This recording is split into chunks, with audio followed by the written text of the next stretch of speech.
जी अस्सलाम वालेकुम। तो आज लेक्चर नंबर 4 की पार्ट बी हम डिस्कस करेंगे।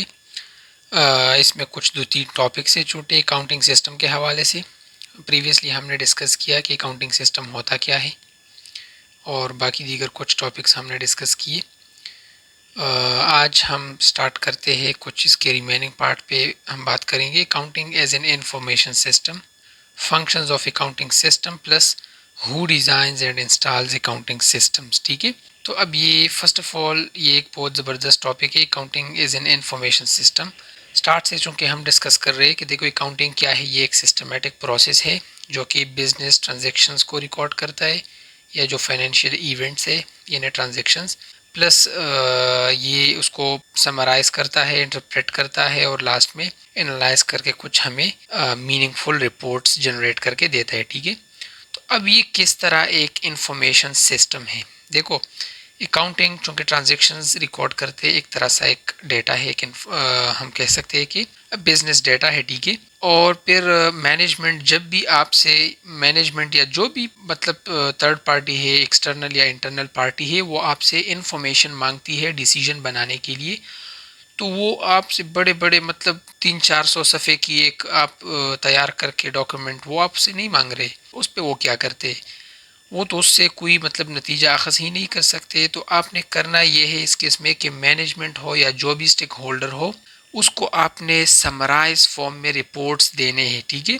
ताकि वो उसको स्टडी करके उनको स्टडी करके डीपली वो अपने डिसीजंस बना सके, अपने मतलब ऐसे डिसीजंस ले जो कि इन्फॉर्म डिसीजन हो, एफिशिएंट डिसीजंस हो, और वो किसी भी फर्म को जो मतलब जिसकी आप रिपोर्टिंग कर रहे हैं, वो प्रॉपरली वही स्टेक होल्डर उस फर्म को एनालाइज करे। ठीक है, ताकि वो अपने डिसीजन ठीक ले। तो अब अकाउंटिंग ये सारा जो बिजनेस डेटा है ये ऑर्गेनाइज करके रहता है, मतलब जितने भी ट्रांजेक्शन्स ऑकर होते हैं, चाहे कॉस्ट प्लस रेवेन्यू रिलेटेड है या एसेट प्लस लाइबिलिटीज़ है, बिजनेस के जितने भी मतलब एसेट्स है या इस पे जो ऑब्लिगेशंस है, फाइनेंशियल ऑब्लिगेशंस यानी लाइबिलिटीज़ है, या इसके जो कैश फ्लोज है ओवरऑल के मतलब ऑपरेटिंग एक्टिविटीज़ से, ये हम पढ़ेंगे कैश फ्लो स्टेटमेंट में आगे चैप्टर नंबर 2 में हम पढ़ेंगे कि operating activities, financing and investing activities क्या है। ठीक है, तो अब ये सारा क्या है, इंफॉर्मेशन सिस्टम ये जो डेटा है ये मेंटेन करके मतलब इसकी एक रिकॉर्ड बिल्कुल सेफ रखती है। ठीक है, और किसी भी बिजनेस ईयर के लास्ट में वो कुछ मीनिंगफुल रिपोर्ट्स जनरेट करते हैं, और उन रिपोर्ट्स के ज़रिए ये चीज़ें जो ये आपको नज़र आ रहा है, ठीक है, कॉस्ट एंड रेवेन्यू यानी job order costing, process costing, ये डिफरेंट मेथड्स है बिजनेस यूज़ करते हैं अपने कॉस्टिंग करने के लिए। एक्टिविटी बेस्ड कॉस्टिंग यानी ABC, एंड सेल्स ट्रांजेक्शन्स होते हैं डिफरेंट। इसी तरह एसेट एंड लाइबिलिटीज़ में उनके साथ प्लांट मशीन जो भी है, ठीक है, जितने डिफरेंट टाइप्स ऑफ एसेट्स या लाइबिलिटीज़ उन पे आते हैं एक साल में, या वो एसेट परचेज करते हैं या सेल आउट करते हैं जो मतलब पुराना एसेट है, वगैरह वगैरह। और उन सारे जितने भी एक्टिविटीज़ यहाँ हो जाते हैं उनकी एक इधर कैश फ्लो स्टेटमेंट में पूरा एक रिकॉर्ड होता है कि मतलब क्या ऑपरेशंस हुए हैं और फाइनेंसिंग एक्टिविटीज़ क्या हुए हैं, जिसमें लाइबिलिटीज़ प्लस इक्विटी कवर होती है, और इन्वेस्टिंग यानी प्लांट एसेट वगैरह ख़रीदा है या सेल आउट किया है, ये कवर होता है इसमें। और ये बिल्कुल ये जो आपके साथ पूरा एक बिजनेस डेटा एक साल की आ जाती है। तो इंफॉर्मेशन सिस्टम यानी जो आप सॉफ्टवेयर या जो कंप्यूटर बेस्ड टेक्नोलॉजी जो भी यूज़ करते हैं इज़ अकाउंटिंग सिस्टम, तो वो इस डेटा को समराइज रिपोर्ट्स में कन्वर्ट करती है, समराइज रिपोर्ट्स।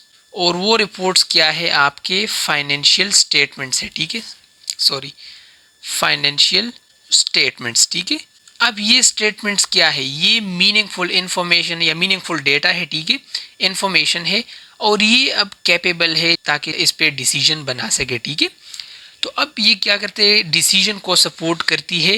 ये जो इंफॉर्मेशन सिस्टम से जो कुछ निकलता है ये लास्ट में डिसीजन सपोर्ट करती है। कौन से डिसीजन, अब आप किसी भी कंपनी की एनुअल रिपोर्ट देके तो उसमें डिफरेंट आप वहाँ से इंफॉर्मेशन एक्सट्रैक्ट करके आप ये अंदाज़ा लगा सकते हैं। आप कॉस्ट एंड मैनेजमेंट की साइड से हम बात करें तो कॉस्ट एंड बेनिफिट एनालिसिस वो कर सकते हैं, डिफरेंट एनालिटिकल पर्पस के लिए वो अपनी इस डेटा को यूज़ कर सकते हैं। कॉस्ट एंड बेनिफिट एनालिसिस ये होता है कि अगर आपके साथ फ्यूचर में एक प्लान है तो उसकी कॉस्ट को और बेनिफिट को मेजर करके आप डिसीजन ले कि आया हमें इस प्लान पे वर्क करना चाहिए कि नहीं। इसी तरह परफॉर्मेंस एवेल्यूएशन, ये सारा हम पढ़ेंगे इंशाल्लाह। इंक्रीमेंटल एनालिसिस और रेशो एनालिसिस बहुत इंपॉर्टेंट है। क्रेडिटर, इन्वेस्टर या जो भी है वो फर्म को एनालाइज करते हैं, तो फर्म उनको एनुअल रिपोर्ट के ज़रिए ये सारा इंफॉर्मेशन समराइज फॉर्म में देता है और वहाँ से वो रेशोस कैलकुलेट करके क्या करते हैं, अपने डिसीजंस बनाते हैं, यानी अपने डिसीजन को सपोर्ट करते हैं इस रेशो एनालिसिस के ज़रिए। फिर वर्टिकल एंड हॉरिजॉन्टल एनालिसिस है, इंडेक्स एनालिसिस है, आप आगे पढ़ेंगे फाइनेंशियल मैनेजमेंट में इंशाल्लाह मैं डिटेल में और बहुत सिंपल अल्फाज में ये आपको समझाऊंगा सारा कुछ, ठीक है। वर्टिकल एनालिसिस क्या है, हॉरिजॉन्टल एनालिसिस क्या है, वगैरह वगैरह डिफरेंट टाइप्स ऑफ एनालिसिस वो करके उसके बाद वो अपने डिसीजंस लेते हैं। फॉर एग्जांपल एक सप्लायर है, वो फर्म को एनालाइज करके इसके लिए अपने रेशोज़ स्पेसिफिक जो सप्लायर को चाहिए होते हैं, या मतलब ज़्यादातर सप्लायर उन रेशोज़ में इंटरेस्टेड होता है ताकि वो कैलकुलेट करके अंदाज़ा लगाए कि आया फर्म को क्रेडिट पे सप्लाई करना चाहिए कि नहीं, वो ये जो कंपनी है ये इतनी कैपेबल है कि वो मुझे वापस पे करेगी कि नहीं। इसी तरह क्रेडिटर भी अपने कुछ इंटरेस्ट की रेशोज़ इस्तेमाल करते हैं, मतलब कैलकुलेट करते हैं जिसमें उसकी दिलचस्पी यानी इंटरेस्ट होती है, तो वो उनको कैलकुलेट करके अंदाज़ा लगाता है कि आया फर्म को क्रेडिट देना चाहिए कि नहीं, लोन देना चाहिए कि नहीं, क्रेडिट वर्ती है कि नहीं, ठीक है। क्रेडिट वर्ती मीन जो आपकी एक इमेज है, आपकी एक स्ट्रॉन्ग इमेज है कि आप मतलब क्या कहते हैं कि आप गारंटी देते हैं कि मैं वापस पे करता हूँ, तो ये एक जिस हद तक आपकी रेपुटेशन है या आप मतलब लोगों को ट्रस्ट देते हैं तो उस हद तक आप क्रेडिट वर्ती है। और ये स्पेशली जब ऑर्गेनाइजेशन लोन लेता है तो इस केस में, ठीक है। तो ये सारा जो जितने भी स्टेक होल्डर्स है, इंफॉर्मेशन यूज़र्स है, चाहे वो इन्वेस्टर्स है, वो क्रेडिटर्स है, वो मैनेजर्स है, वो ऑनर्स है, सप्लायर, कस्टमर, जितने भी स्टेक होल्डर की मैंने प्रीवियसली एक लेक्चर में 12 बेसिक अकाउंटिंग टर्म्स की एक वीडियो है, ऊपर आई बटन पे क्लिक करके आप जा सकते हैं, वहाँ देखे उसमें मैंने स्टेक होल्डर को भी एक्सप्लेन किया है अगर आपको क्लियर नहीं है। जितने भी ऑर्गेनाइजेशन के साथ स्टेक पीपल है, मतलब एक इंटरेस्ट रखती है जो भी पार्टी हो, चाहे वो एक्सटर्नल कोई बंदा है या ग्रुप है या ऑर्गेनाइजेशन है, चाहे वो इंटरनल कोई इंडिविजुअल है या ग्रुप है, वो सब ऑर्गेनाइजेशन के स्टेक होल्डर्स है। तो ये सब अपने डिसीजन को सपोर्ट करते हैं और इन ही इंफॉर्मेशन के ज़रिए, और ये इंफॉर्मेशन समराइज फॉर्म में कौन देता है, अकाउंटिंग प्रोसेस। और इसीलिए हम कहते हैं कि accounting is a complete information system, and I hope कि आपको कम्प्लीटली क्लियर है कि इसका मतलब क्या है, ठीक है। नेक्स्ट आते हैं हम फंक्शंस ऑफ अकाउंटिंग सिस्टम। जी, तो क्या फंक्शंस है अकाउंटिंग सिस्टम की, मतलब एक स्पेसिफिक अकाउंटिंग सिस्टम के फंक्शंस क्या हो सकते हैं। तो ऑलरेडी प्रीवियस लेक्चर्स में भी कुछ जिक्र की हुई है इनकी। अकाउंटिंग चूँकि एक इंफॉर्मेशन सिस्टम है तो इसके बेसिक फंक्शंस तो दो है, ठीक है। नंबर फर्स्ट, इंफॉर्मेशन को एक समराइज फॉर्म में इंफॉर्मेशन को जनरेट करना, जनरेशन मतलब इंफॉर्मेशन को जनरेट करना, जितने भी बिजनेस इवेंट्स है वो रिकॉर्ड करके, यानी ट्रांजैक्शंस को रिकॉर्ड करके एक साल में, फिर लास्ट में वो कुछ मीनिंगफुल इंफॉर्मेशन या डेटा जनरेट करके देती है, ठीक है। एंड सेकंड क्या है, ये डिस्ट्रीब्यूट करना, to distribute it among various stakeholders for supporting their decisions। अपने डिसीजंस को सपोर्ट करने के लिए, अपने स्टेक होल्डर्स की डिसीजन को सपोर्ट करने के लिए ये इंफॉर्मेशन वो मतलब जनरेट करता है ताकि जितने भी स्टेक होल्डर्स हैं उनकी डिसीजन सपोर्ट हो, यानी अच्छे तरीके से वो अपने डिसीजन ले फर्म के हवाले से, ठीक है। अगर मैनेजमेंट ये इंफॉर्मेशन यूज़ करती है तो वो अपने फर्म को आगे मतलब इसमें इम्प्रूवमेंट लाना डिफरेंट ऑपरेशंस में या अपने गोल्स को अचीव करने में ये इंफॉर्मेशन उनको मदद देती है। वो बजटिंग कर सकते हैं, फोरकास्टिंग कर सकते हैं फ्यूचर का, एक पूरा कॉन्टेम्पलेटेड कोर्स ऑफ एक्शन वो डिफाइन कर सकते हैं with the help of this information generated by the accounting process, that's it, ठीक है। तो बेसिक फंक्शन तो ये है। अब उन्होंने छोटे छोटे बताए कि भाई ये हमें डिफरेंट टोटल्स प्लस सब टोटल्स बताते हैं, टोटल्स प्लस सब टोटल्स बताते हैं, ठीक है। अकाउंटिंग सिस्टम के ज़रिए जो सिमिलर ट्रांजैक्शंस है डिफरेंट वो टोटल्स प्लस सब टोटल्स देते हैं और वो हम यूज़ करते हैं एज अ मैनेजमेंट हम यूज़ करते हैं उनको अपने डिसीजन बनाने के लिए, ठीक है। फॉर एग्जांपल देखो, आप जब अकाउंटिंग प्रोसेस लास्ट में 7 स्टेप में आगे हम पूरा पढ़ेंगे, तो उसमें जब वो इनकम स्टेटमेंट बैलेंस शीट वगैरह बनाते, तो देखो सेल्स रिवेन्यू आ जाती है फॉर एग्जांपल इनकम स्टेटमेंट में, फिर इसके बाद CGS आ जाता है, ठीक है। CGS for example 200 RS 200 revenue है और CGS है 50, ठीक है। तो इधर एक सब टोटल आ जाता है ग्रॉस प्रॉफिट, ठीक है। तो इसी तरह different types of totals plus सब टोटल्स हमें मिलते हैं। एंड ये क्या है कि ये अकाउंटिंग सिस्टम का ही काम है। Basically accounting is a process, लेकिन ये एक ऐसा प्रोसेस है कि different parts different steps involve है और वो सब कंट्रीब्यूट करते हैं towards the whole mission of the accounting, जो कि इंफॉर्मेशन को जनरेट करना है और प्रॉपरली इनको डिसीजन को सपोर्ट करने के लिए प्रोवाइड करना, ठीक है। तो उसी गोल को अचीव करने के लिए different parts of accounting in a different step of accounting involve है, और इसलिए ये एक इंफॉर्मेशन सिस्टम है। और ये हमें ये भी हेल्प देती है कि डिफरेंट टोटल्स प्लस सब टोटल फिगर्स हमें प्रोवाइड करते हैं, जिस तरह मैंने एक सिंपल एग्जांपल दिया। तो इसी तरह ये भी एक इसका फंक्शन है, 2-3 बुक पे भी जिक्र किए गए, और मैंने जो ब्लॉग पे नोट्स अपलोड किए हैं वहाँ आप समराइज फॉर्म में देख सकते हैं, 2-3 फंक्शन है। तो ये हो गया, ठीक है। अब नेक्स्ट हमारे साथ थर्ड एक छोटा सा टॉपिक है, एक ये भी थ्योरेटिकल टॉपिक है चूँकि। थर्ड के who installs designs plus installs accounting systems, ठीक है, अकाउंटिंग सिस्टम्स।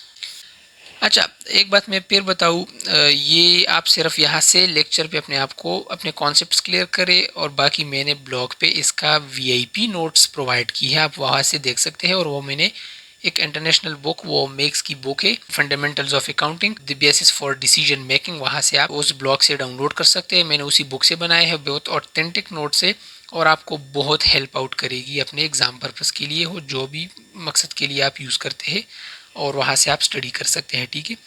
तो ये क्या है कि who designs and installs accounting system, भाई ये तो ज़ाहिरी बात है, चूँकि आजकल अकाउंटिंग सिस्टम्स कंप्यूटर बेस्ड है, ठीक है। तो इसी वजह से क्या है कि सॉफ्टवेयर इन्वॉल्व है, और IT इन इंफॉर्मेशन टेक्नोलॉजी का बहुत बड़ा रोल है इसमें। और आपने प्रॉपरली करना क्या होता है कि जब एज ए ऑर्गेनाइजेशन आपको एक सिस्टम की ज़रूरत होती है, तो आपने प्रॉपरली जाना है एक सॉफ्टवेयर हाउस पे। अगर आपकी ऑर्गेनाइजेशन बहुत बड़ी है, एक मतलब लार्ज ऑर्गेनाइजेशन है, तो आपने प्रॉपरली जाना है। और जाने से भी पहले मैं एक और भी बात क्लियर करूं कि आपने फ़र्स्ट ऑफ़ ऑल एक प्लान बनाना है, एक पूरा रिटन प्लान बनाना है कि मुझे किस टाइप की इंफॉर्मेशन सिस्टम की ज़रूरत है, यानी अकाउंटिंग इंफॉर्मेशन सिस्टम की ज़रूरत है या अकाउंटिंग सिस्टम की ज़रूरत है। आपने पूरा फीचर्स प्लस जो भी आपको चाहिए, आपने वो क्लियरली उस प्लान में मेंशन करना है। अपने डिफरेंट फंक्शंस आपके जो है, मतलब डिफरेंट डिपार्टमेंट से, मार्केटिंग, HR, फाइनेंस, जो भी डिपार्टमेंट्स है, ठीक है। और वो पूरा एक प्लान प्रिपेयर करके आपने जाना है एक सॉफ्टवेयर डेवलपर के पास, और वहाँ पे आपने उसको प्लान सामने रखना है, और फिर वो जाने और उसका काम जाने, उसने एक सॉफ्टवेयर डेवलप करना है आपके लिए, और फिर उस सॉफ्टवेयर को लॉन्च करके यानी आप अपने प्रोसेसेस ऑटोमेट कर सकते हैं इस तरीके से, ठीक है। और ये इसका तरीक़ाकार है, बेसिकली जो लार्ज ऑर्गेनाइजेशन है इस तरह करते हैं। फिर भी मैक्सिमम इस तरह कंपनियां हैं या फर्म्स है जो वो एक पैकेज, एक सॉफ्टवेयर पैकेज ऑलरेडी मतलब डिज़ाइन की गई पैकेज वो ख़रीदते हैं, उसकी लाइसेंस ख़रीदते हैं। जिस तरह क्विक बुक्स बहुत पॉपुलर है इसमें, और वो उसी को यूज़ करके अपने सारे जितने भी इंफॉर्मेशन है वो डिफरेंट उनके रिकॉर्ड्स मेंटेन रखते हैं, ठीक है। सो ये मेन प्रोसेस होता है, तरीक़ेकार है कि कौन इन सिस्टम्स को डिज़ाइन करता है और इंस्टॉल करते हैं। तो ये ओवरऑल मतलब बात हुई कि किस तरह हम डिज़ाइन करते हैं या कौन डिज़ाइन करते हैं और इंस्टॉल करते हैं अकाउंटिंग सिस्टम्स।